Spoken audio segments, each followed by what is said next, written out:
You're all welcome to today's webinar series, spearheaded by the University College of Water Science and Engineering.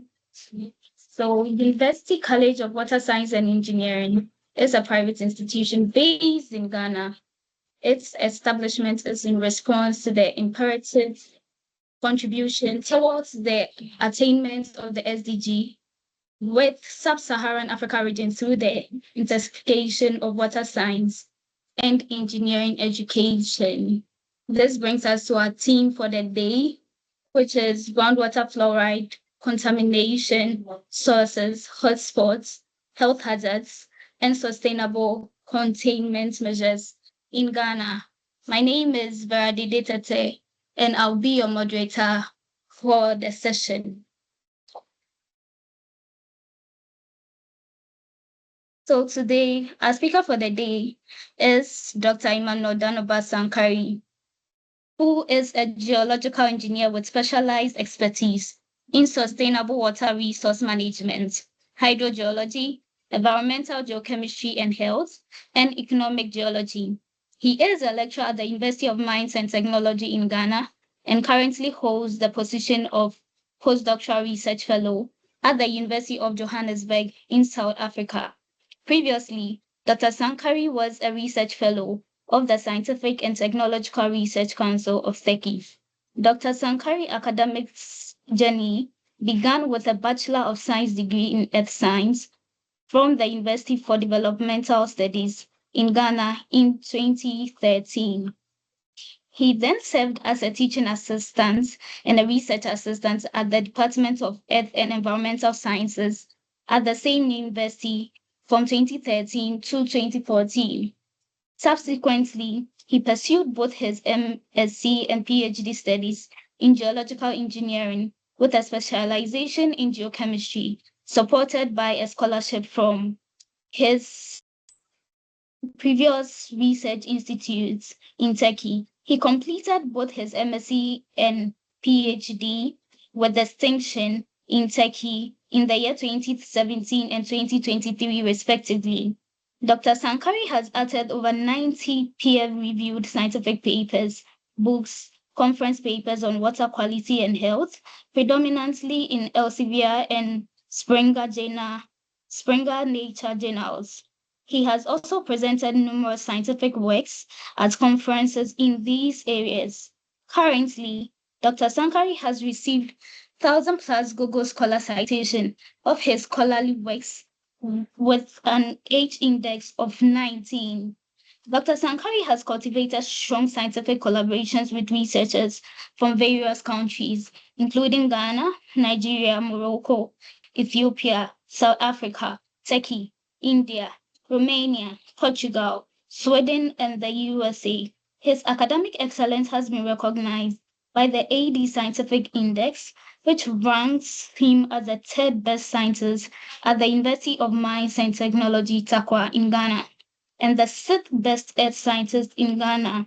Dr. Sunkari is an early career editorial board member of Deep Underground Science and Engineering Journal, published by the Winley, and editorial board member of Discover Sustainability Journal, published by the Springer Nature. He is also a reviewer for 20+ international journals, published by Elsevier and Springer Nature. We would welcome our speaker for the day and kindly take note of any question which you would want to be answered. You can type them in the chat session or raise a hand to ask them. Thank you. You're welcome, sir.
Thank you.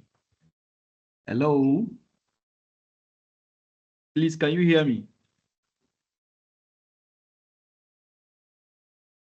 Hello, everyone. Please, can you hear me? Hello, sir. Good day. We can hear Yeah. you. All right. Thank you so much for the beautiful and elaborate introduction. Yeah. So You're welcome. we, I would like to welcome everyone to this webinar. And before I start, I would also like to thank the University College of Water Science and Engineering for organizing this great webinar so that we could discuss and learn things together. So without saying much, I would like to share my slides so that I can start with the presentation. After that, we would have a session for questions and answers. So please give me the permission to share my slides.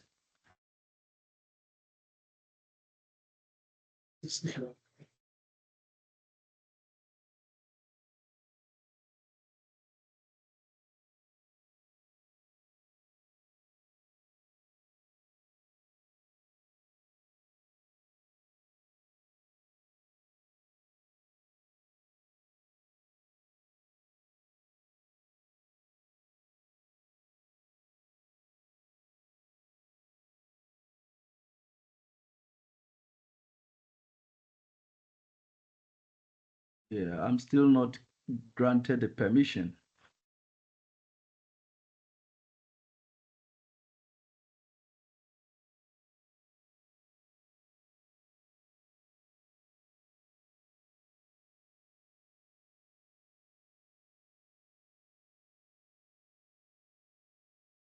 Okay. Sir, please, it's done. You're allowed. Yes, so I will now try to share my slides. Sir, please, could you share the whole screen? Yeah, so I'm coming.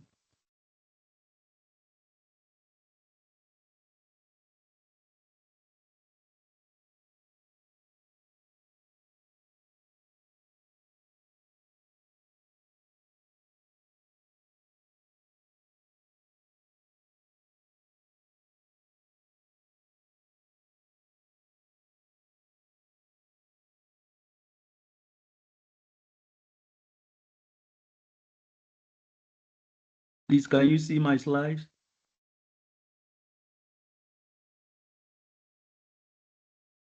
Not yet. Okay, I'm coming. Okay.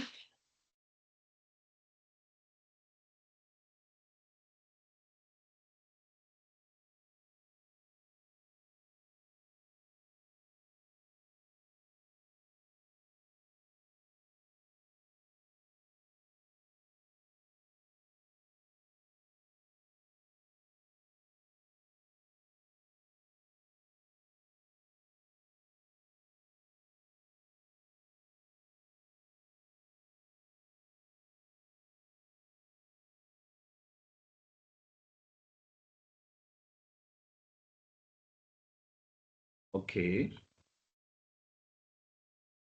was a technical challenge.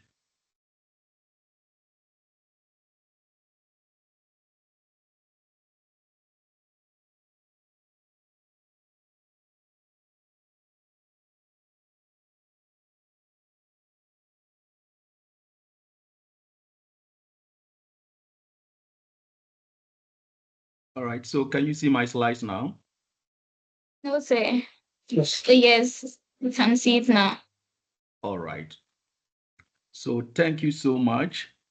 I'm just going to start right away. Yeah, so as she rightly mentioned, my name is Dr. Emmanuel Daanoba Sunkari. I'm a lecturer at the University of Mines and Technology. I teach geological engineering, and currently I'm a postdoctoral research fellow in the Department of Chemical Sciences of the University of Johannesburg.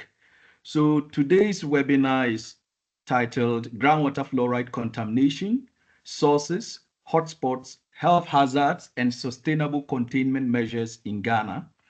This is just a summary of studies I have conducted over the years with my colleagues and other researchers that we want to bring to the fore for people to actually know what is happening in Ghana with respect to fluoride.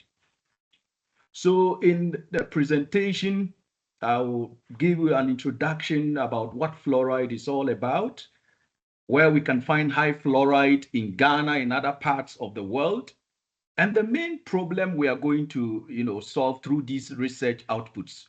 So problem statement, and then the objectives, then the sources of groundwater fluoride and hotspots in Ghana. And then we will look at the health risks that are associated with the consumption of highly fluoridated water, mostly through probabilistic assessments. And then we have also done some community-based health surveillance. So I'm going to present the results of that to you. And then how we are going to deal with the menace, the fluoride threat in the country.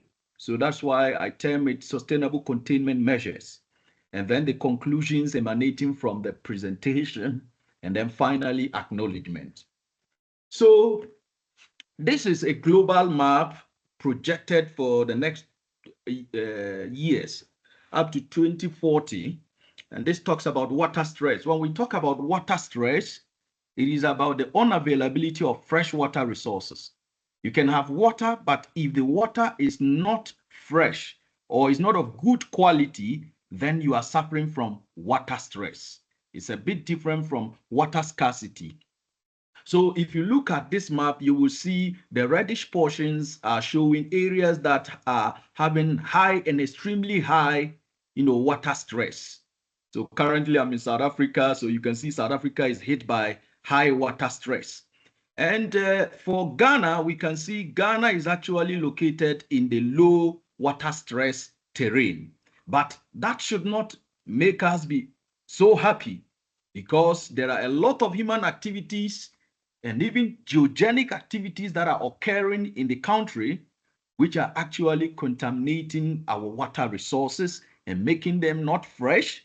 And that is moving us into the quagmire of water stress. And before we realize, we will even enter into water scarcity. So what causes groundwater stress? So research has proven that there are several causes. Predominant among them are geogenic causes, anthropogenic causes, and we have miscellaneous causes. So for geogenic, when we talk about geogenic, these are processes emanating from earth materials, like the rocks, like the minerals, and the soil. So even the rocks and the minerals can contaminate water. So through what we call mineral dissolution, ion exchange reaction, mineral precipitation, and even water-rock interaction. But there are also human-induced factors. If you are a student of literature, and if you are a geologist, you will realize that there is a debate that we are currently in a new epoch called the Anthropocene, but it has been, debunked by the Geological Society, that yes, we cannot accept it to be added to the geologic timescale. But of course, you and I can attest to the fact that human activities are actually having a debilitating effect on the quality of water. So some of the human activities are the waste we generate from our homes and from industries. We dispose them of indiscriminately, and then they are in turn contaminating the aquifers. Then fertilizer application. You go to places where we are practicing agriculture. Ghana is largely an agrarian economy, and that means that we largely depend on agriculture for survival. And so we are applying fertilizers like nitrogenous fertilizers, which are also having an effect on the quality of the water. In this research, you realize that in most parts of Ghana, especially the northern part, there is a problem with nitrate and even fluoride in the water. Now, mining related activities. Ghana, if you would know, is the largest producer of gold currently in the continent. It used to be South Africa, but we've toppled South Africa, and Ghana is currently the largest producer. And so because of the mining activities, we are actually having problem with our water bodies, especially the surface water bodies. And now if these surface water bodies are polluted, they leach down into the underground aquifers, thereby polluting them. So it's not only gold, we have other, deposits like manganese, diamond, and all that we are mining. And most of the unregulated mining activities are the ones that are causing the pollution of the water bodies. Now, industrial activities where we manufacture things, we release chemicals, and these chemicals which are released onto the environment go down into our aquifers and thereby polluting the groundwater. There are other sources which cannot be classified as geogenic or anthropogenic, so we call them miscellaneous. So they are like natural processes. So, for example, seawater intrusion. If you go to the coastal parts of Ghana, people living by the coast, their water is actually being reported to be very salty.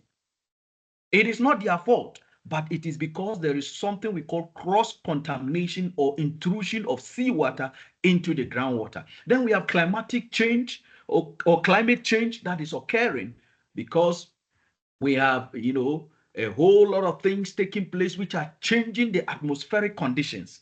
And evaporation can also cause changes in the water quality, maybe precipitation of some minerals like halite, which will make the water more salty. Another thing is population growth, which is what we usually neglect. The more we produce, the more we are placing a havoc on Mother Earth. So that is why in certain countries they have policies regarding birth, one family to one child. But I'm not sure in Ghana we can have that kind of policy. Having more children is good, but we should also think about Mother Earth. That is why wherever I go, I say we should become environmental citizens. Now, let's go to the types of groundwater contaminants which will lead to groundwater stress. So they are divided into inorganic chemicals such as fluoride, which we'll be talking about today, nitrate, chloride, and other, chemicals. Then we also have organic chemicals, and these are coming from organic materials, let's say previously living organisms like plants and animals. So petrochemicals, those of us who study petroleum engineering, we will understand that the petrochemicals are actually coming from remains of plants. And so oil, diesel, when they seep down into our water, they can pollute the water. Solvents and drugs from the pharmacies. So pharmaceutical products are also categorized as groundwater contaminants. Pesticides, we used to do away with pests that are infesting our crops. They are also organic chemicals. Then this group of chemicals called heavy metals and metalloids, they are the most dangerous, ladies and gentlemen. Especially we have arsenic, we have mercury, we have lead, we have copper and cadmium. These elements, majority of them are carcinogenic, meaning they are cancer causing, especially arsenic. When it gets into your system, it can cause various kinds of cancers of the skin, of your, let's say, body organs. And these are things that we need to be aware of. Now, having set that tone, what then is fluoride? Fluorine actually is the element that is dominant on the earth crust, and in its ionic form it is called fluoride, and it is usually in drinking water, and it plays a key role in human health. So for example, the World Health Organization has stated that when you have fluoride in the right quantity, that is less than 1.5 milligrams per liter, it is good for dental health. It can promote good teeth growth. But if this fluoride becomes excessive, greater than 1.5 milligrams per liter, it becomes deleterious to the teeth. It can even cause what we call dental fluorosis. So that is why in the industrial sector, when they are manufacturing toothpaste, they add some amount of fluoride to it. So fluoride exists widely in minerals bound to metals or fluorides. So example is sodium fluoride. You can find it. But as to whether fluorine, the element, is a trace element which is needed for human health, as to whether it is needed for human health is still a debate. So it is needed in tiny quantities or tiny amounts because of the things I stated. It can deal with bacterial decay, so dental caries. It can prevent you from having dental caries, but when you have more of it, you have problem with your bones and even your teeth, which can lead to dental or skeletal fluorosis. So globally, where can we find high groundwater fluoride? In the world, this is the global map, and let's focus on Africa. You see the areas with the violet colors are the areas with extremely high fluoride. So if you go to the East African Rift Valley, there are a lot of researches that have been conducted suggesting that we have high fluoride more than 1.5 milligram per liter, which is the guideline value of the World Health Organization. You come to South Africa, we have the same problem. You come to Cameroon, the same problem, and in some parts of North Africa. Then when you come to West Africa, as we stated, Cameroon, then you come to Ghana. Precisely, the northern part of Ghana is what has been reported to have high groundwater fluoride. We have some parts in Ivory Coast and even in Senegal. This problem is widespread. It is everywhere in almost all the continents. But as we can see in the global map, it is largely in Africa and in the Asian continent that we have this problem. If you go to the Americas, we have the same problem, but it is predominant in Africa and that of the Asian continent, especially in Asia. They have the extreme forms of it. So fluoride, when it is in water, it serves as a double-edged sword. That's why I explained that in less quantities, it can also have a problem. You can still have dental caries if the fluoride concentration is lesser. World Health Organization has stated that if it is lesser than 0.8, you are likely to even have dental caries. But if it is also more than 1.5 milligram per liter, you are going to suffer from dental fluorosis, or even when it is closer to 8 milligram per liter, you will have skeletal fluorosis. So it's a double-edged sword that we need to deal with. So where does fluoride come from? So fluoride can come from diverse sources. It can come from the air, from the atmosphere through aerosols, from food products. You can have fluoride from some cosmetic products. So we should be very careful the kind of cosmetic products we buy and use. And even from drugs, we have what we call fluoroquinones.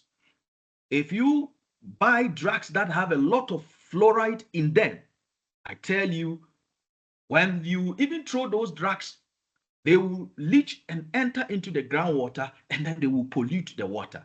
So they can also come from rocks and minerals through dissolution and all that, and leaching from industrial activities. And in areas we have volcanic eruptions taking place, the volcanic ash actually contains high amount of fluoride.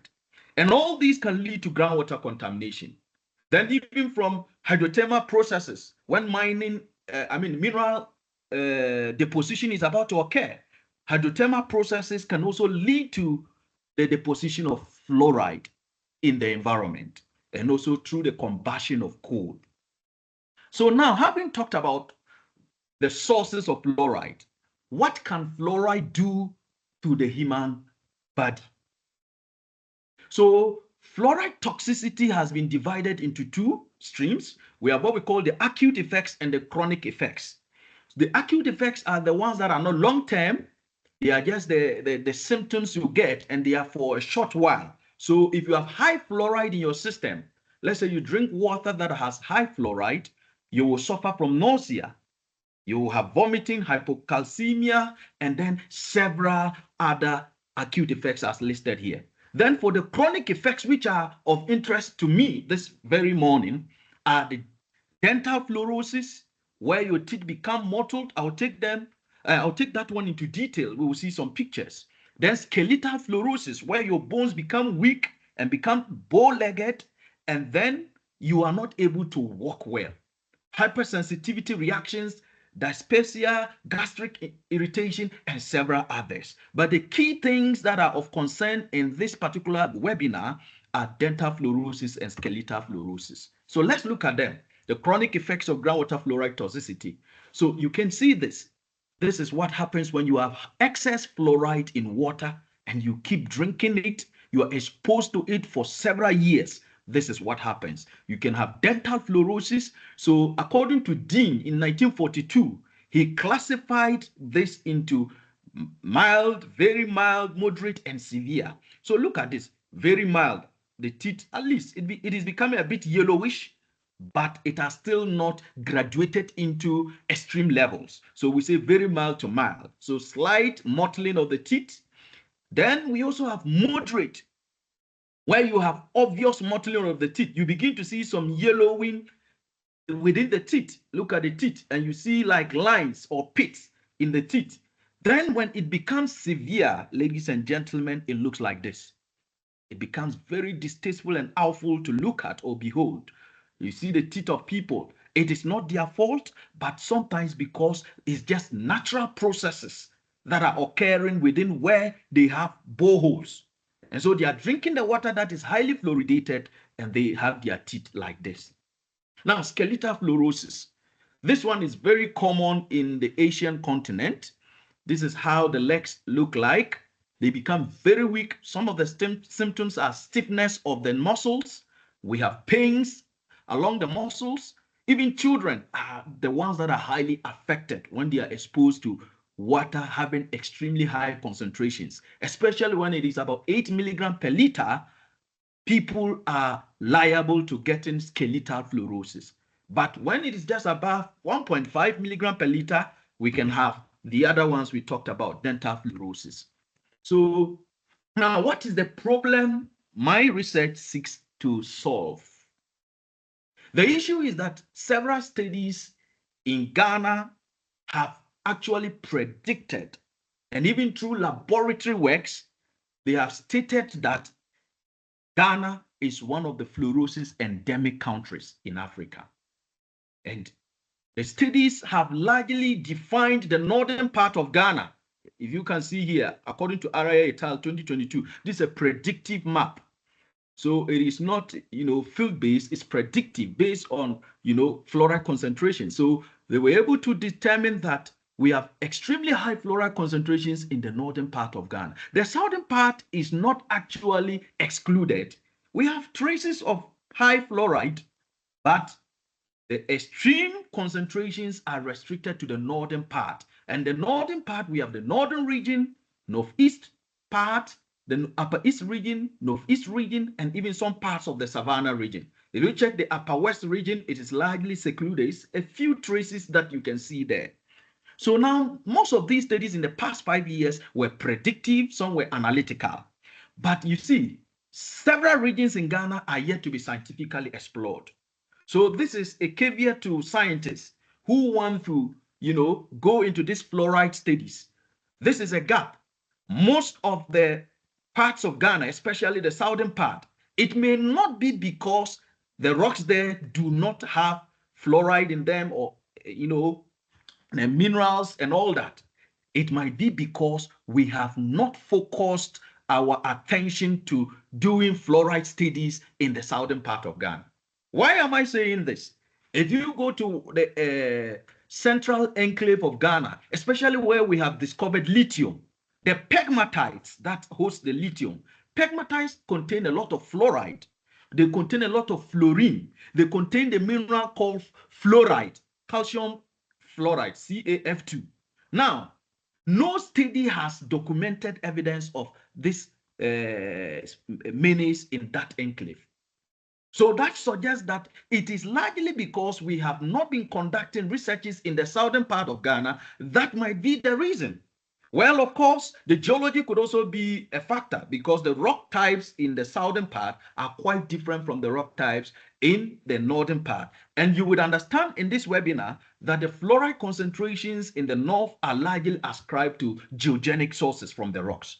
Now, another loophole in most of the researches is that there wasn't community-based health surveillance of the incidence of dental fluorosis, especially in the northern part. Most of the health risk assessment were probabilistic, where people use the US EPA model, and then they are able to predict that there is the likelihood there would be what? Dental fluorosis or skeletal fluorosis in the area. But real-time community-based health surveillance, going to the field to check the teeth of the people, to check the legs of the people, we have limited or even no studies on that.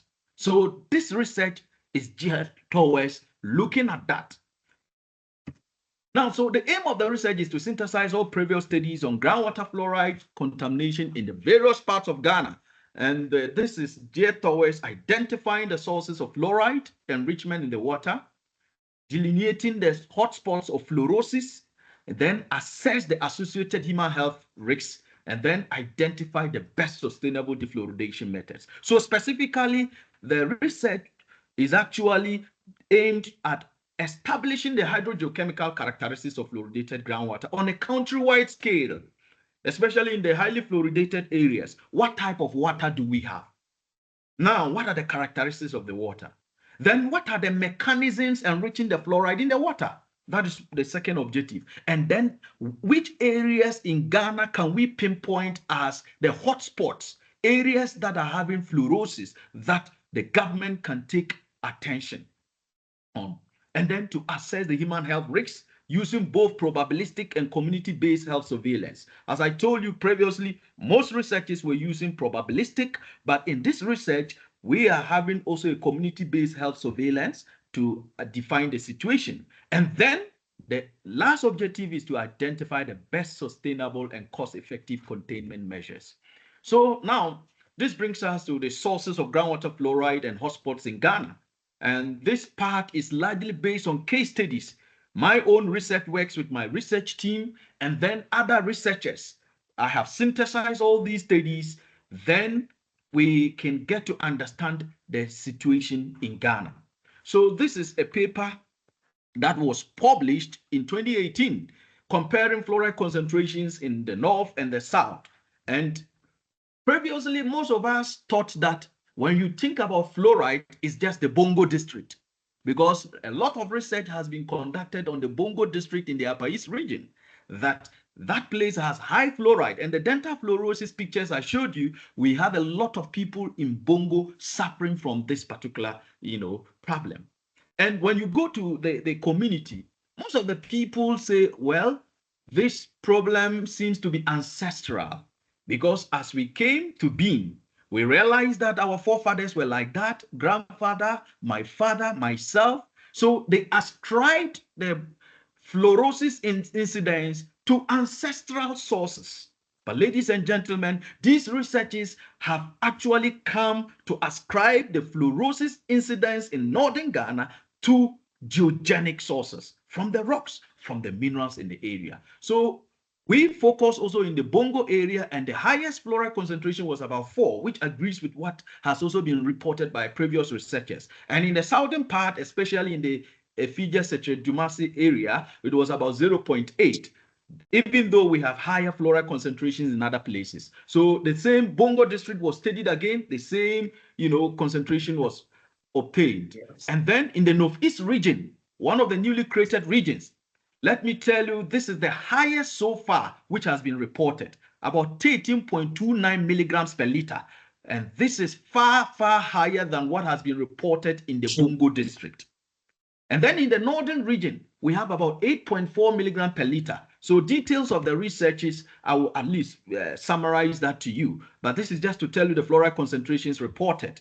Then in the Upper East region, this was just a review, and then it suggested the fluoride concentrations were up to 4.1. Then in the Via catchment, which is also within the Upper East, 3.95 milligram per liter. Again in the Bongo district, 4.0, but here probabilistic health risk assessment was conducted. And in our recent work, this is one of the works of my bachelor students and co-supervised with Dr. Shadrafosu. Then we reported fluoride concentration up to 4.7 milligram per liter. So now let's try to understand the geology of Ghana so that we will know how the geology is playing a role on the fluoride enrichment in the water.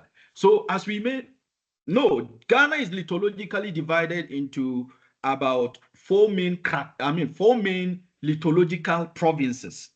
So the first is what we call the cratonic domain, and this is made up of the Birimian supergroup and the Takwin supergroup. So when you check in Ghana, the Birimian supergroup and the Takwin, Birimian largely exposed in the northern part of Ghana, but with extensions into some parts of the south and the western parts.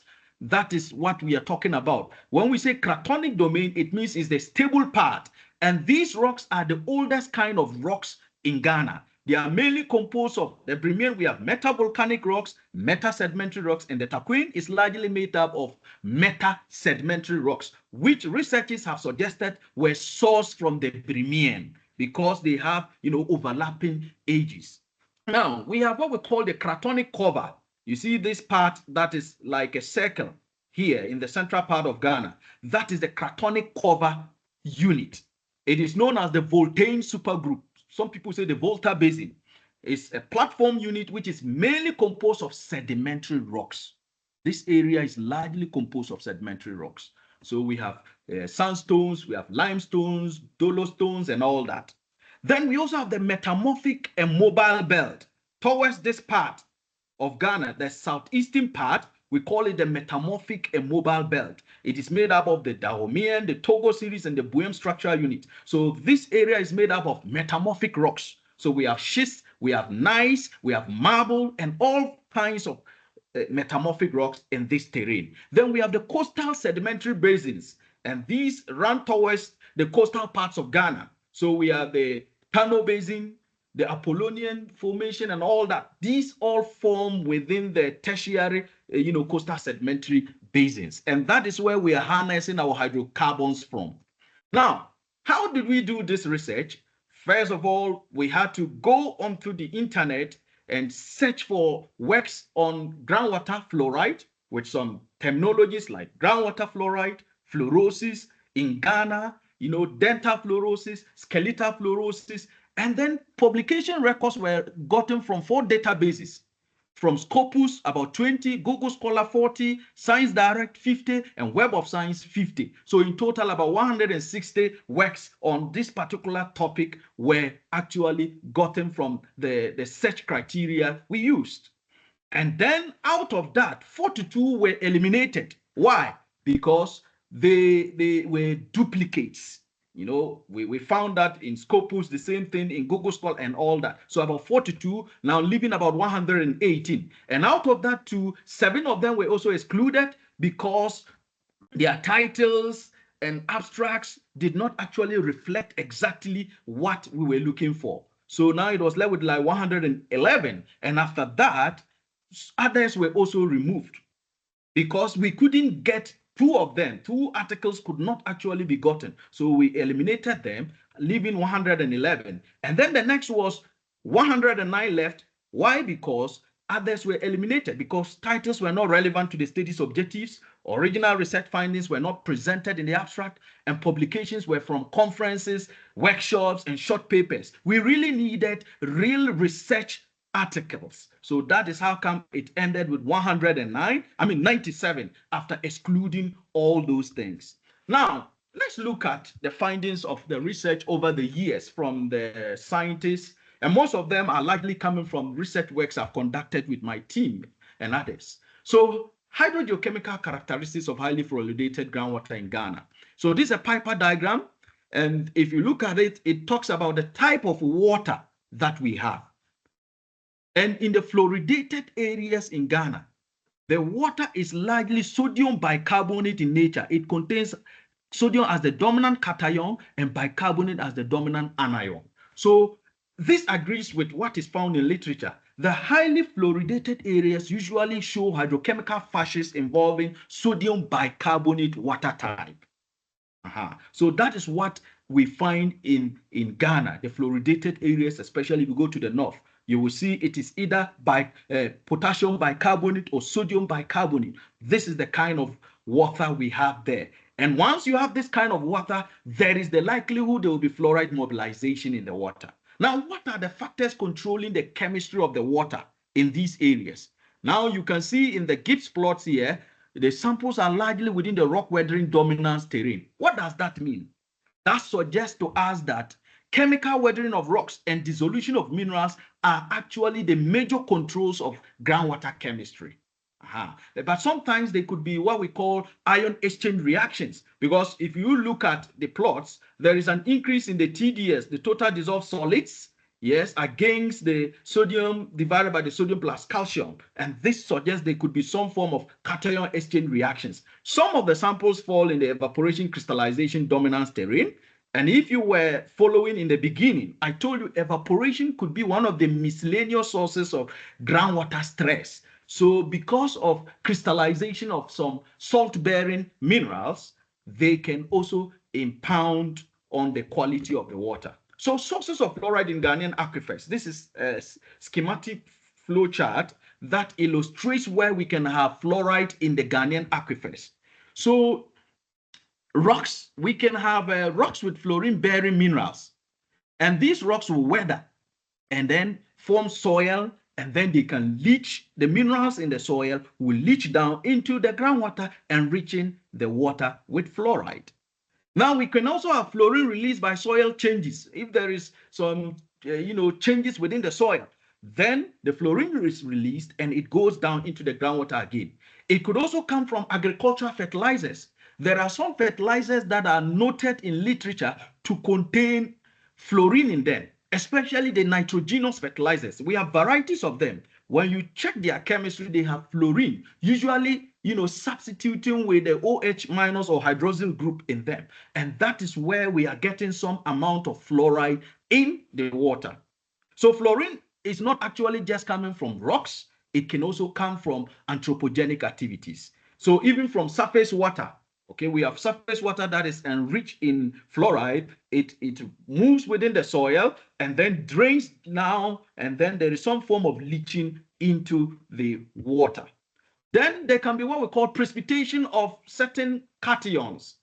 For example, calcium, and even an anion like the fluoride itself, fluoride-bearing salts in the soil due to evapotranspiration. So that also happens, and there will be some form of dissolution, and then it will now drain into the groundwater. Then we have dissolution or release of fluoride by ion exchange reaction. So for example, sometimes you see fluoride has a negative valency and OH minus, hydroxyl, the same. So there will be some form of exchange between them.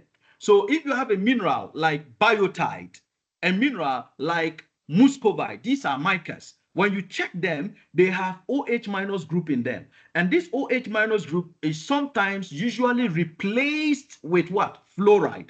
And that is why we say biotite, muscovite, and all these micas are also sources of fluoride in groundwater.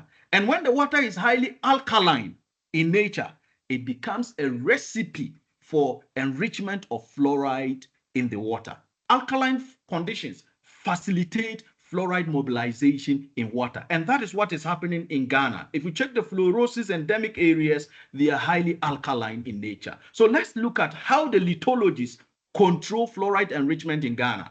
For the first time, we have been able to develop a distribution map.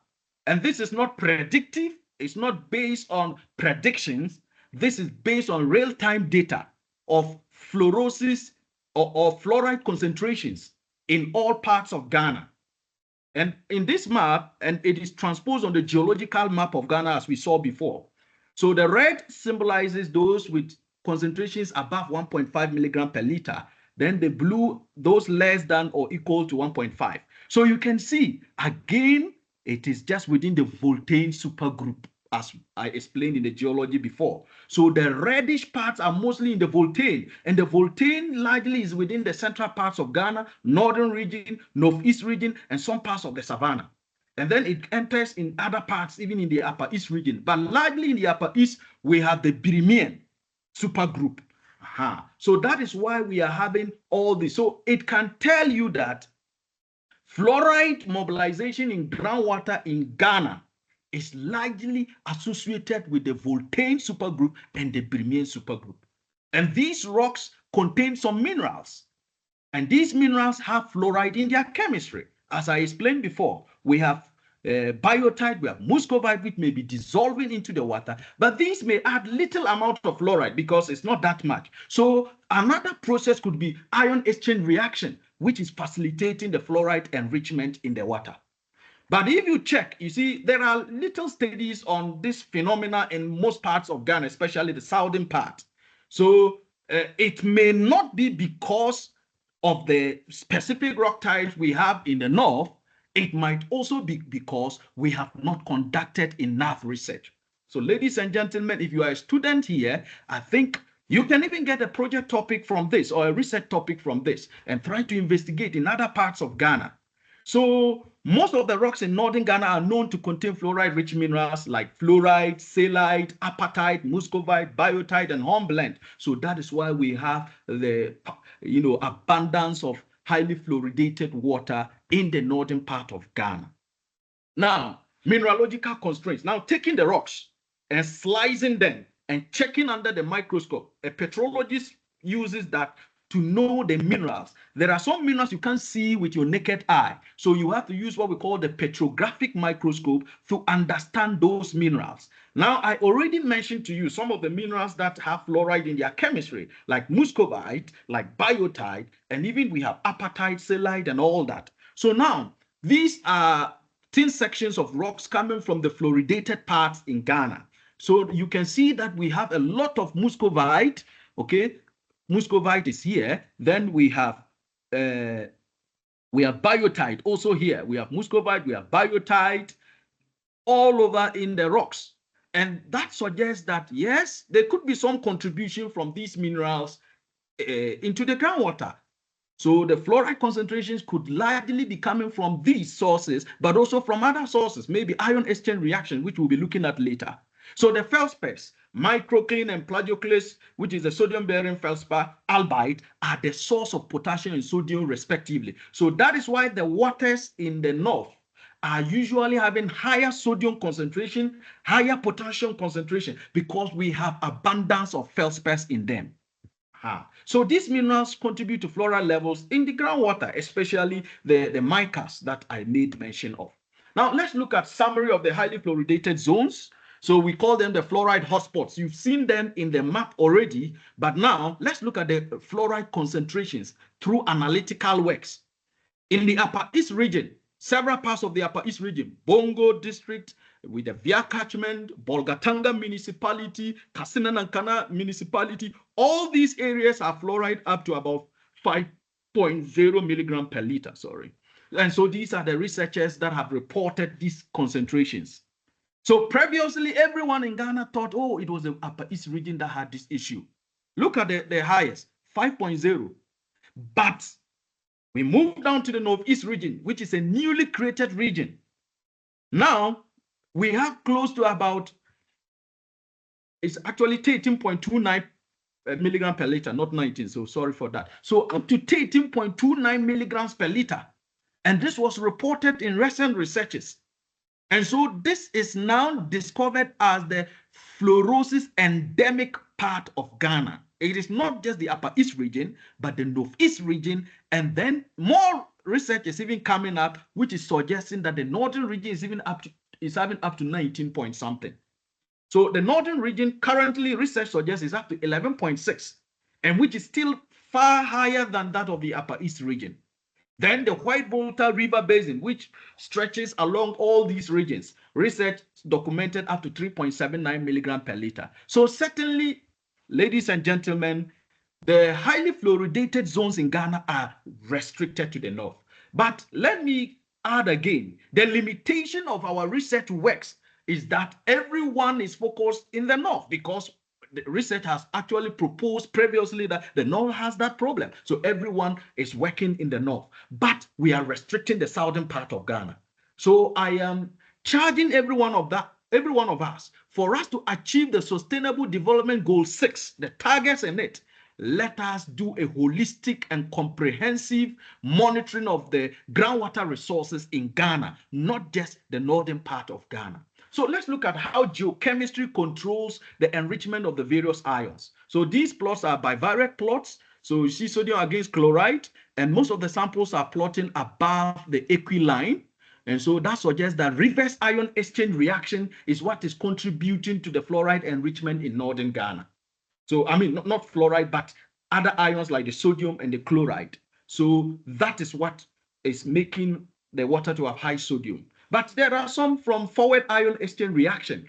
When we say reverse and forward means ions that have the same valency substituting with each other. Then when you have ions having different valencies, but they are able to substitute with each other through complex geochemical processes. We call that reverse ion exchange reaction. And then you can see similar process here. So the bicarbonate enrichment in the water is largely coming from ion exchange. Maybe bicarbonate, which has a valency of minus, is substituting with another element which has a valency of minus.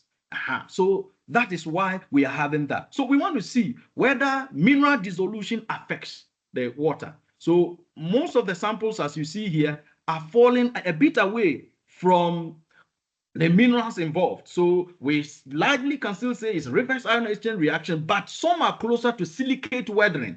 So silicate minerals like the albite, when it weathers and dissolves in the water, it is actually also enriching the sodium concentrations in the water.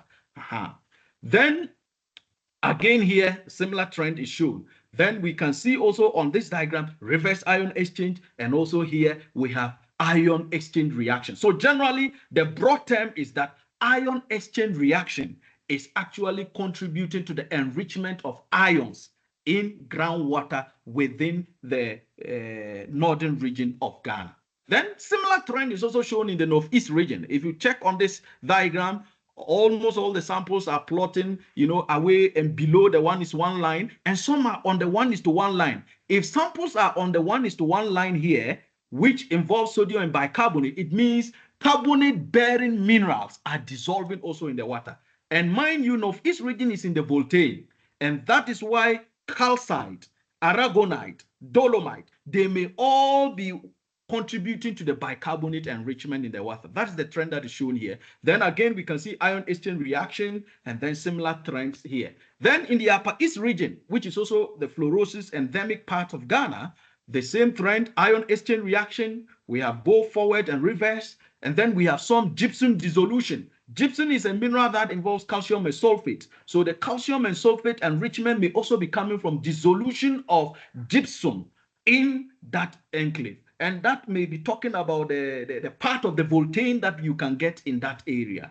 Then here, sodium and chloride. You see, some of the samples are on the 1:1 line, meaning they might be salt-bearing minerals which form through evapotranspiration activities. So like halite. Halite might be dissolving in the water, and that is what is also enriching the water with chloride and even sodium. So there are diverse sources, but predominantly the sources are ion exchange reaction. Now let's look at the minerals. Are they actually dissolving? There is a method we use called geochemical modeling, where we try to calculate the saturation indices of various minerals in the water. Now, if you check the northern region, you will see minerals like anhydrite. We have these minerals detected in the water: anhydrite, aragonite, calcite, dolomite, fluorite, gypsum, and halite. And any mineral that is above this zero line suggests the mineral has already precipitated, meaning the water is super saturated, or the water is saturated with respect to that particular mineral. Now look at the yellow here. Yellow is dolomite. So you can see northern region. This is showing again the effect of the carbonate-bearing minerals that I mentioned. So dolomite is actually in predominance in that area, and it is dissolving with time and is contributing to the bicarbonate enrichment in the water. But you can see most of the minerals are undersaturated. Again, you can see calcite, which is also a carbonate-bearing mineral. You see the gray line here. So that is the trend here. Now, in the northeast region, we also have similar trend, but here you will see that for calcite and that of fluorite. Fluorite is a mineral that can have fluoride coming from it into the water. So solubility processes are actually contributing to the high levels of fluoride in groundwater, and this is catalyzed by the condition of the pH in the area. If you have moderate alkaline conditions, it facilitates the removal of calcite via the precipitation of calcium carbonate through solution. And this will now facilitate the dissolution of fluoride, which is the CaF2, during water-rock interaction processes in the aquifer. Now you can see at least some of the samples show saturation with respect to calcium fluoride, meaning that the F is also coming from the mineral fluoride in that area. But majority are undersaturated. Even though they are undersaturated, they show good correlation with fluoride concentration, suggesting that fluoride, the mineral fluoride, cannot be excluded predominantly from the fluoride enrichment in the area. Now, in the Upper East region, we have the same kind of trend.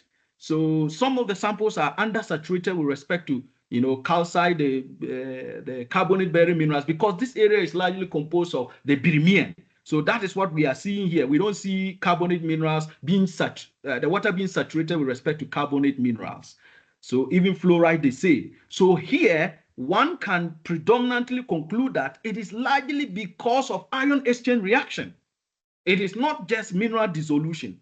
It is predominantly ion exchange reaction. That is why we are having, the concentration is not that much as compared to the northern and then the northeast region. So combining all these, what are the pathways of fluoride contamination in northern Ghana?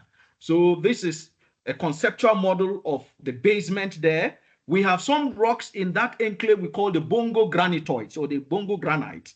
Now, these rocks contain fluorine in their chemistry, and once there is water-rock interaction, these rocks will dissolve and the fluorine will be released into the aquifers. Even the carbonate-bearing rocks also in the volcano, okay, they also release fluoride, as we saw in the previous diagrams. And also through ion exchange reactions involving these minerals, we see fluoride replacing the OH minus group in some of the minerals, and that is why we are having high fluoride in the area. And this is facilitated by the alkaline environment within which the terrain is found.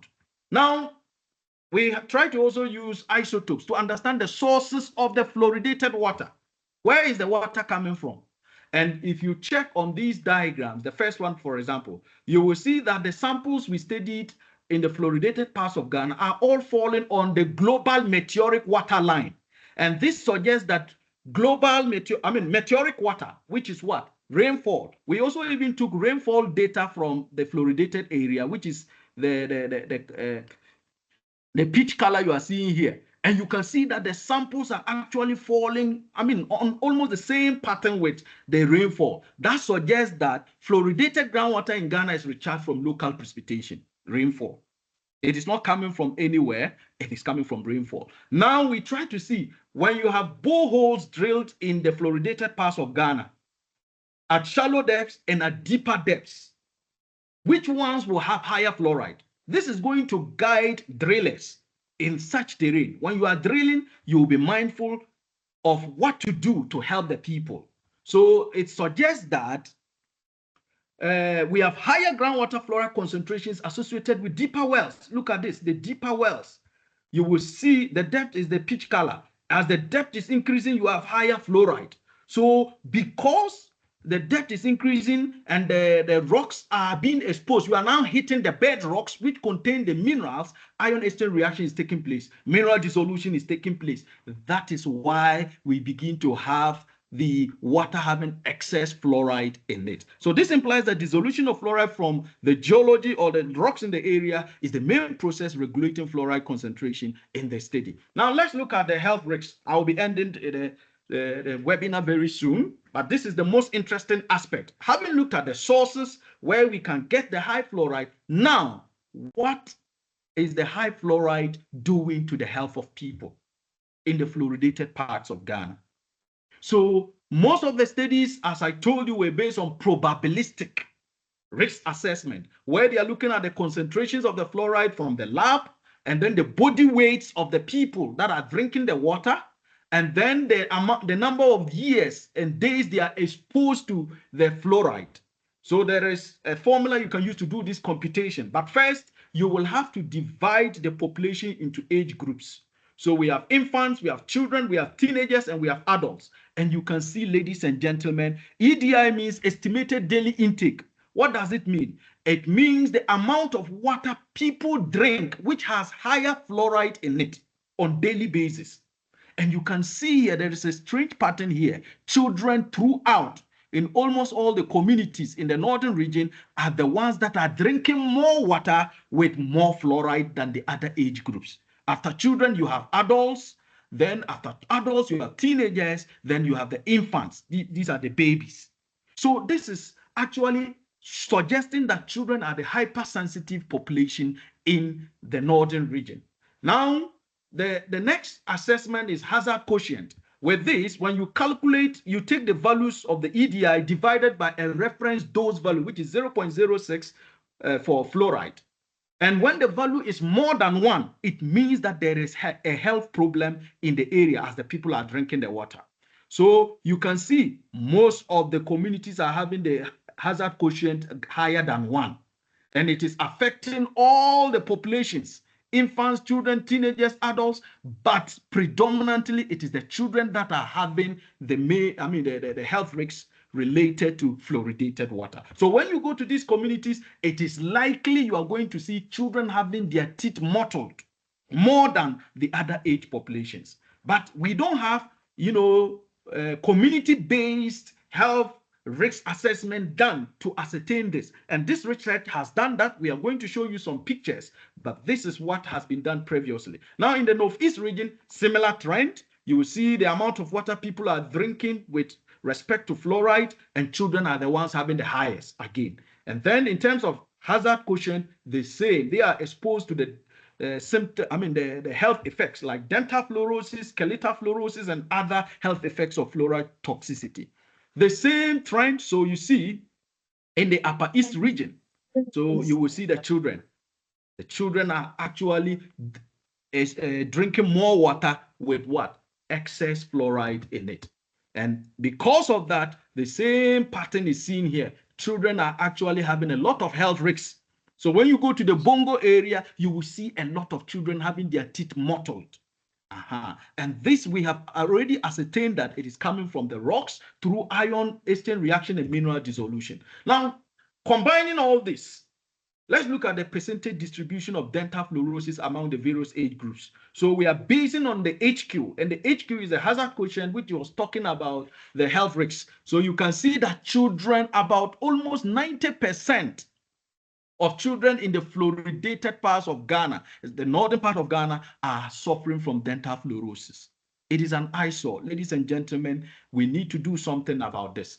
Now, community-based health surveillance. So these are the real-time photos. This is not captured from internet or anywhere. These are real-time photos coming from the various parts of Ghana where we have high fluoride. So you can see even school children, they are suffering from dental fluorosis. So a lot, children, adults, and for the first time, we have been able to record evidence of skeletal fluorosis. Look at this. A child whose legs are looking like, and this is the extreme form of it. So that tells us that we are in a very big crisis. We need to start working on how to solve this issue. So now, could this be the best antidote? The people are seeing their teeth are becoming mottled because they are drinking borehole water, which is supposed to be clean. But ladies and gentlemen, it is making their teeth mottled. So they are resorting to surface water. It is an eyesore. I have an MSc student that is doing this work, and when he went to the field, these are the things he experienced. The people were fetching this water. Just look at it, and someone is even drinking. It is an eyesore. They have borehole water, but because of high fluoride, which is destroying their teeth, they leave the borehole water, they go to the surface water to fetch. And this surface water is highly contaminated, very salty in nature. Then what is happening? Look at this. The children are suffering from a lot of, diseases, sicknesses within their stomachs, and they are undergoing a lot of surgeries. This is an eyesore. Several surgeries that have been conducted on children in the northern part of Ghana because they are drinking from the surface water sources. So it means that this issue is not something we should relegate to the background. We need to put our government on its toes to come to the aid of the people. So how do we now solve this? Literature has suggested in situ methods and ex situ methods. In situ methods like recharge of rainwater after filtration, it's just like harvesting rainwater and then using that, because the rainwater will not touch the ground, it won't hit the rocks, and then there will be dissolution from the rocks. You just filter that, and then you can use that for your domestic purposes. But how long can we sustain this? You can ask yourself, how many times does it rain in the north? So that is why we may have to resort to the ex situ methods. And the ex situ methods, we have absorption, precipitation, membrane separation, and ion exchange technique. And research has suggested that the adsorption method is the best. Why? Because with adsorption, you are using, natural coagulants. you are not using chemicals. So once you use natural things to remove fluoride from water, it doesn't, pose any health threat thereafter to the people. So that is why, ladies and gentlemen, we have done this analysis and we use cow bone.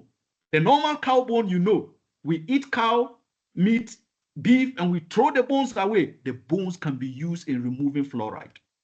We have tested it and it has worked at the University of Mines and Technology. These are some of our students that conducted this at the undergraduate level and we saw it worked. These are the cow bones they got from the abattoir, and then they had to, heat them up, and then they became like bone char. It's just like charcoal.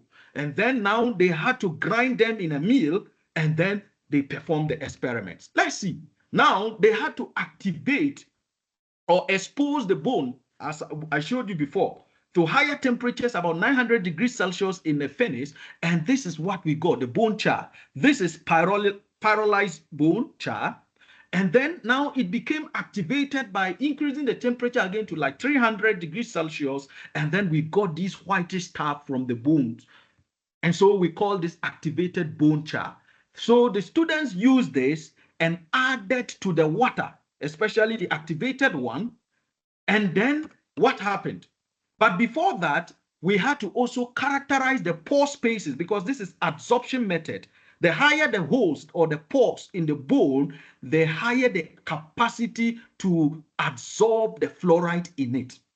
So we use what we call scanning electron microscopy, and we could see a lot of holes. You can see these black spots here. These are the pore spaces within the bones. And so that shows that the bones are good for absorbing the fluoride. Now, what specific thing is in a bone that can actually absorb fluoride?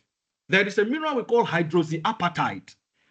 Now we did EDX, elemental analysis, and we realized that when you touch on a spot within the bone under the scanning electron microscope, you realize that you see the spot contains these kind of elements: calcium, oxygen, sodium, aluminum, phosphate, and calcium again. And then when you check the chemistry of hydroxyapatite, it contains these minerals, these elements, but some of them are like impurities or additional things. So that tells us that there is hydroxyapatite in the bones, and this hydroxyapatite is what is actually serving as the adsorbent. So now let's see the experiment that was conducted. What happened? We tried actually to change the dosage of the bone char that we produced under constant time. Look at the time, 2 hours. So you put the contaminated water in a bowl or in a beaker, and then first you have to measure the concentration of the fluoride. And we realized it was 3.1 from the north. And then at a dosage of 2 grams, 2 hours of the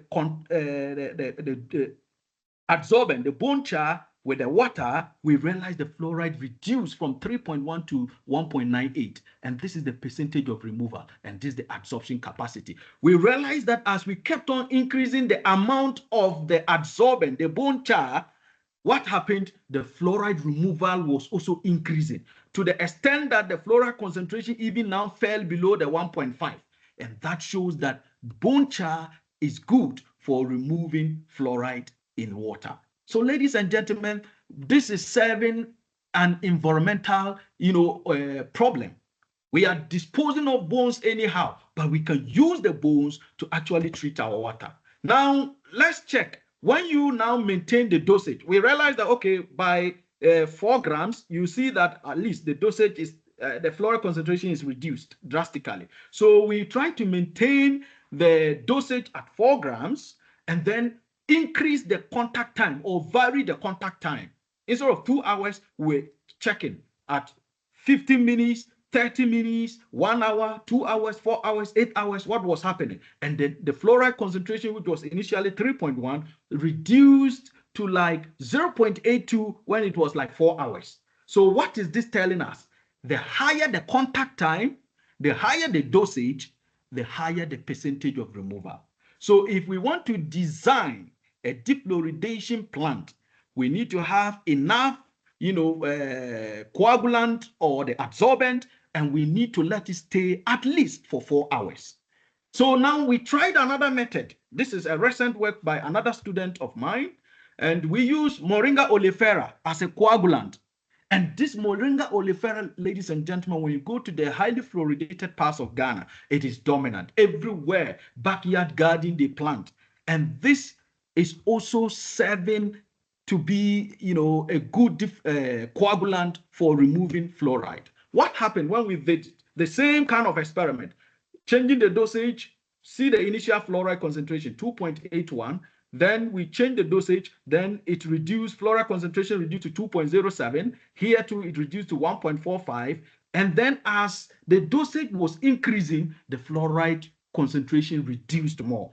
The same thing when we maintained the dosage at 2 grams, but increased the contact time. More fluoride was being removed. And that tells us that the higher the dosage, the higher the contact time, when you are using Moringa oleifera as a coagulant, then the higher the percentage of removal of fluoride. So having done all these, we decided to now design a simplified household low-cost defluoridation unit that the people in the communities can use. So this, you need like 3 containers, one connected to the other, and this also connected to the other. But the first container here is the one that contains the high fluoride. If you go to your borehole, fetch the water, you just put in this, and then in the second container, you will have your coagulant, either the Moringa oleifera, the powder, and what we did was we used the seeds and ground them into powder. So you can put that there, or the cow bone that we use, activated cow bone, you put in the second container, let it stay there. We have checked that if it is about 4 hours, it is effective. Let it stay there for 4 hours. Then you should have a filter from this container to the next container. After the 4 hours, what happens? You now filter the water into the last container, and the water is now devoid of excess fluoride. Then you can then distribute your water for household use and all that. This is a very simple apparatus that we can develop. And so we are looking for sponsors that can help to automate this kind of thing, and then we can, take it to the highly fluoridated parts of Ghana. So in conclusion, the dominant water type in the fluoridated parts of Ghana is sodium bicarbonate, which is, in consanguinity with what is in literature. It reflects the local geology of the area. And then predominantly aquifers that are located in the Brimian supergroup, the Voltaire supergroup, are the ones that are fluorosis endemic in Ghana. But the limitation here is that we have not conducted extensive research works on the other lithologies. What about the Dahomean? What about the Pogo series? Do we have high fluoride there? We need to focus our attention there. So students can take some of these things up. Dissolution of fluoride-bearing minerals in the rocks, and then ion exchange reaction within alkaline environment, and within in the face of the climate change we are experiencing is actually what is causing fluoride enrichment and contamination in groundwater within Ghana. And the areas that can be designated as hotspots of groundwater fluoride in Ghana are the Upper East region, the Northeast region, the Northern region, and the White Volta River Basin. And the research we have conducted over the years has suggested that children are actually the ones that are suffering from the high fluoride toxicity. They are the hypersensitive population because they drink more water. Children in these areas, anywhere they go to, they get water, they drink. But you as an adult, just ask yourself, how many times do you drink water? Sometimes we relegate it to the background. But children drink more water. That is why the children are the ones that are exposed to the non-carcinogenic effects, dental, and for the first time, we have also discovered skeletal fluorosis in the northern part of Ghana. So sustainable defluoridation techniques that we can use, and we have tried, tested, and it is working, are the ones that we can use: cow bone, Moringa oleifera. Even there are some researchers that have even used bauxite. And these all can deal with the menace instead of just letting the people to suffer. I believe that in our research works, we should also be involved in some of these things. So what are the recommendations we are making out? The people of northern Ghana should actually avoid the use of phosphate fertilizers, because the fluoride can also, as I explained, can also come from agricultural activities by the use of fertilizers. And then we should encourage afforestation. They should plant more trees. The reason is, if you have a good vegetation cover, it will reduce evapotranspiration and hence deposition of fluoride-bearing salts in the unsaturated zone. And this may filter into the groundwater, impeding, the process. So we need more trees in the north. But when we go, we are cutting the trees and we are using them for charcoal production. That is a big problem. So the people of northern Ghana and other similar highly fluoridated parts in the world should use fluoride-free toothpaste. Okay, this will reduce the amount of fluoride intake into their bodies. Now, when you even buy toothpaste that has fluoride, check the amount of fluoride. If it is extremely high, don't use that. It may be good for your teeth, but it will have an effect on you later on. There is a dosage that it should have. Read about the recommended dosage. And we are now taking or giving a clarion call to the government of Ghana to help us. The researchers, we have conducted a lot of researches on this. Now we know the sources, we know everything about the fluoride. They should consolidate our efforts. Government should consolidate our efforts together with the non-governmental organizations and universities. For example, the University College of Water, Science and Engineering that has just started is a very good step in the right direction. And even we, those in UMAT that are doing these kind of researches, they should help us with our research works so that when we get funding, we can establish defluoridation plants in northern Ghana to deal with this menace. So what are the research gaps? These are takeaways. If you were listening to me, these are things you can take away, and then you can begin to, think about developing topics on that for funding. So there are a lot of research gaps. One of them is inadequate information regarding the spatiotemporal variations in fluoride in Ghanaian aquifers. How does the fluoride vary in time? Okay, in the rainy season, in the wet season, or the dry season, how does the fluoride vary? Let's look at some of these things. Then we have paucity of research on possible effects of fluoride on food crops. You see, we plant our food crops in the soil. The soil has the minerals. The water is also there.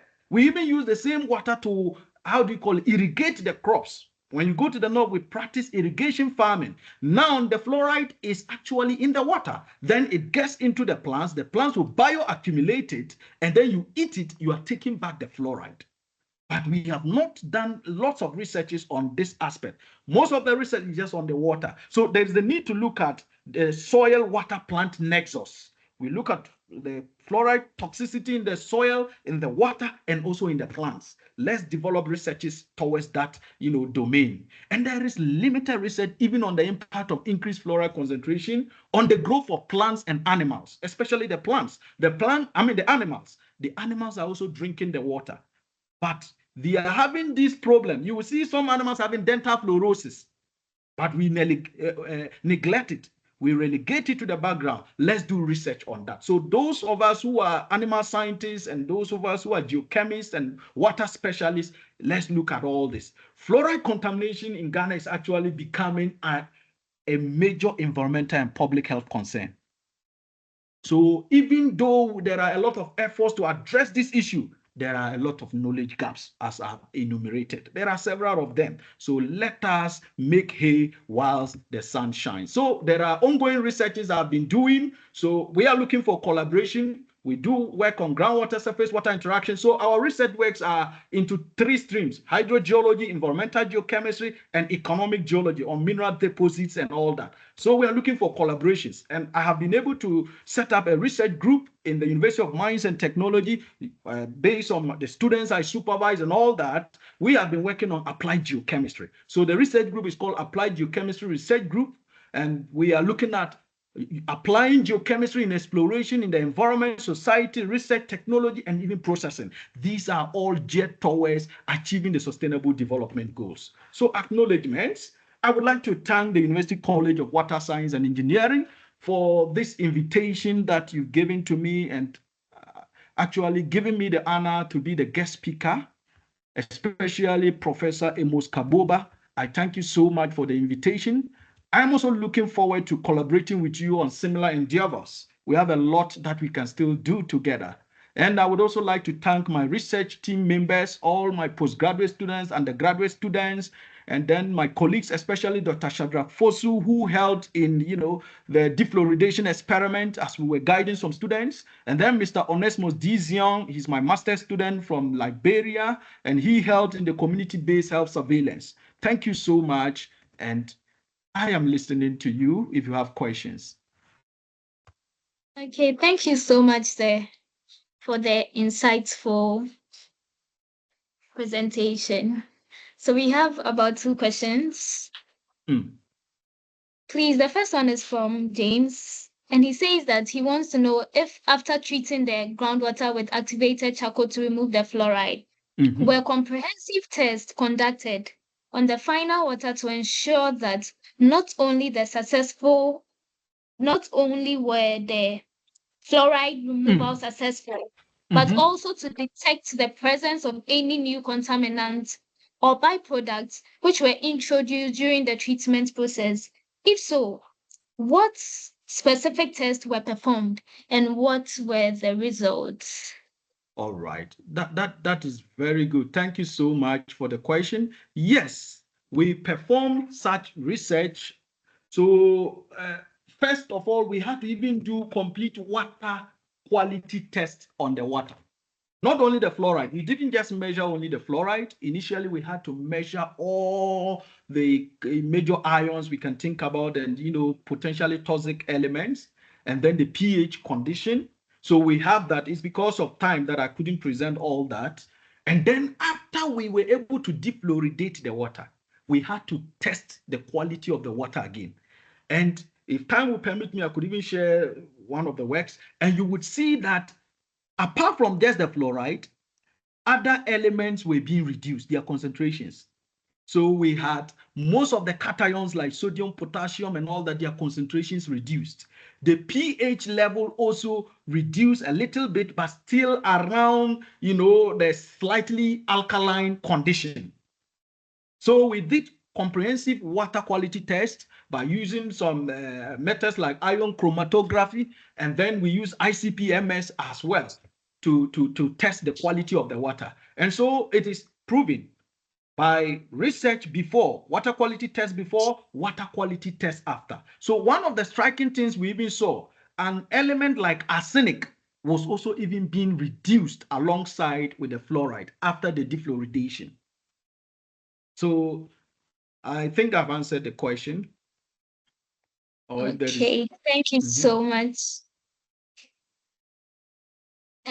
So please, the next question is, Master Ayman says that thank you so much for the insightful and comprehensive discussion.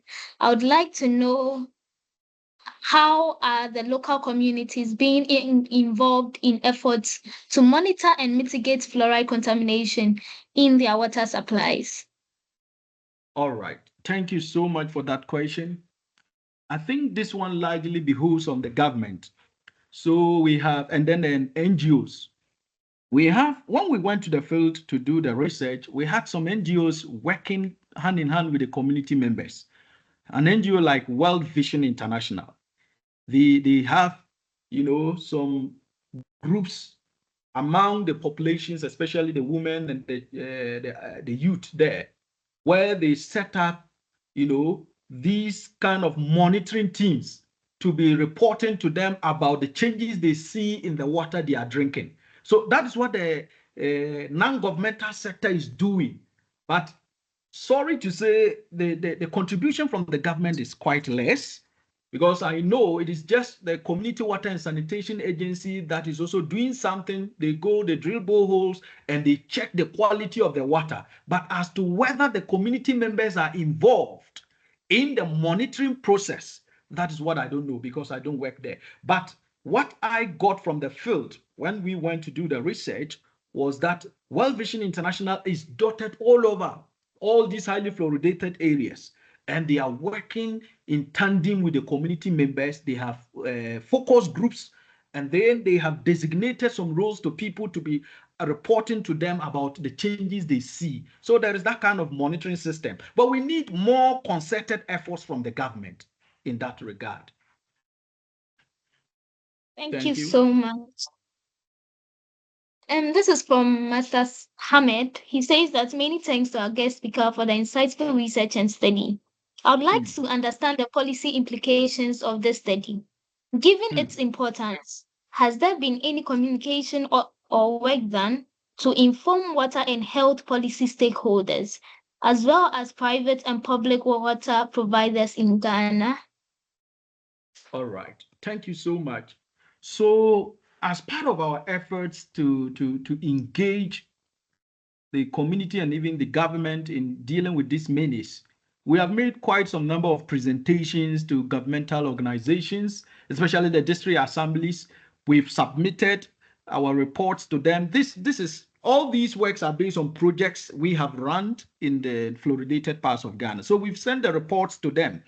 But as I always say, there is some form of reluctance because most people don't see this as a major issue. Okay, we use our money on other things, we prioritize other things. Meanwhile, people are suffering. The reason is we actually do not see it as a pressing need. But we have done that. We've done presentations, even at radio stations. We've gone to radio stations to talk about this to the community members and then heralded it to them to know what is happening. And we have involved the government, the district assembly. We've sent reports to them. The papers we published from this, we've published a couple of papers from these research works, and we've sent all of them. Even quite recently, a radio station, I think Dreams FM from Bolgatanga, contacted me through one of the researches we published just last year. And they said they even wrote, how do you call it, a report on it so that they could disseminate to the public to know what is happening. So that tells you that people are really getting to know what is happening based on the research we are doing.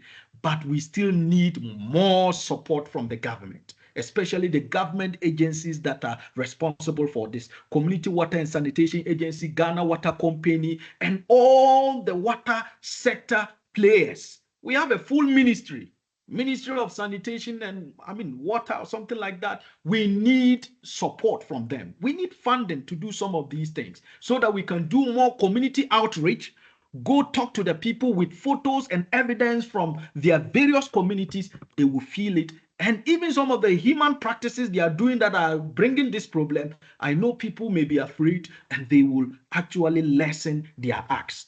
So that's a good question. Thank you so much. Thank you so much, sir. Those are the questions we had. Again, Mm, I want to ask a question.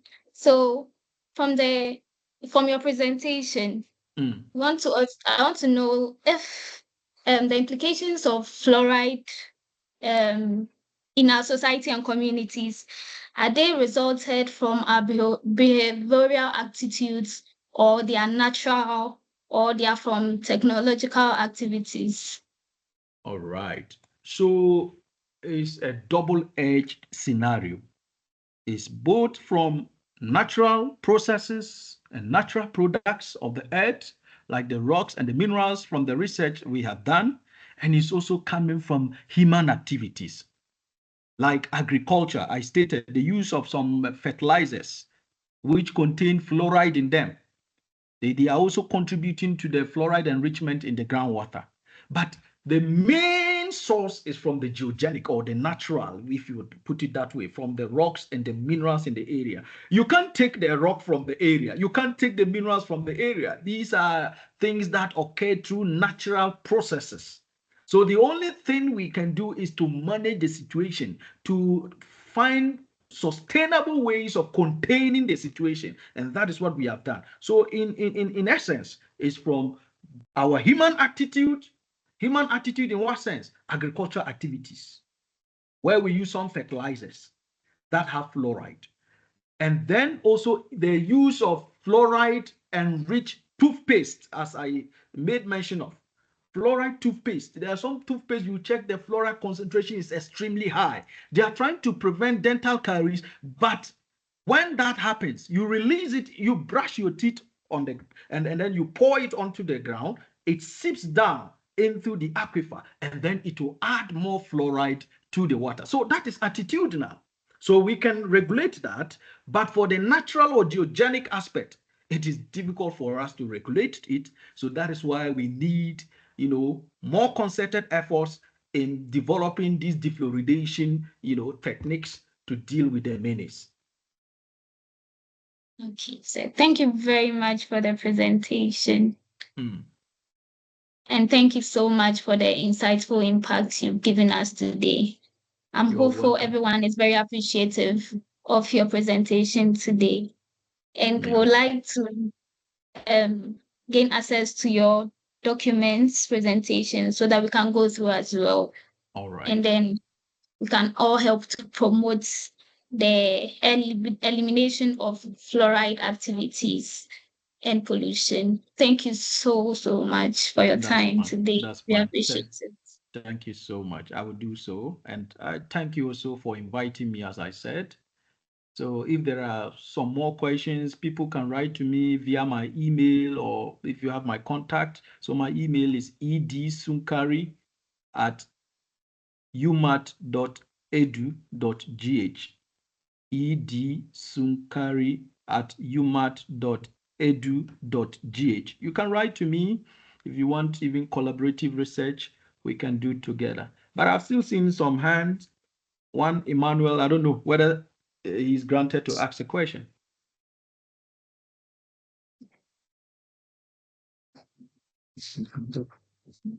Okay. Emmanuel, please let us know if you have a question.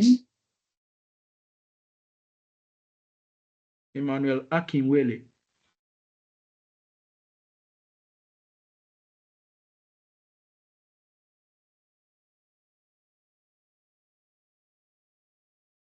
All right. If he doesn't have a question, we can call it a day.